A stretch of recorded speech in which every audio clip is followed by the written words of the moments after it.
là où je vous rejoins, Michel Onfray, c'est que la vraie ligne de partage aujourd'hui, et vous avez raison de le dire, vous dites c'est entre ceux qui défendent la France et ceux qui ne la défendent pas.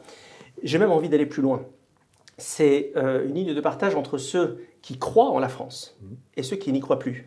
Parce que vous avez un certain nombre de personnes dans notre pays, et notamment parmi nos dirigeants politiques, qui ont admis l'idée que la France était un petit pays qui était en train de sortir de l'histoire et que finalement il fallait se résoudre à accompagner notre déclin lentement mais sûrement.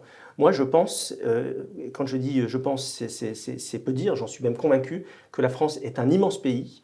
C'est même plus qu'un pays, c'est une idée, c'est un idéal, et que la France est un pays d'avenir. Pour plein de raisons que je peux défendre ici, parce qu'il y a un génie français, parce qu'il y a une histoire sur laquelle on peut se reposer, et un socle.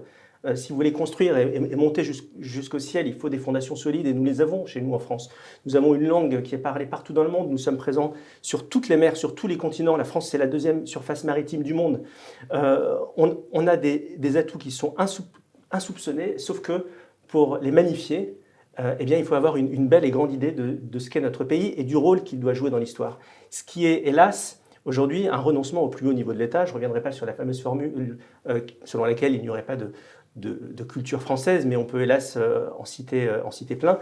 La France, c'est un projet politique à part entière.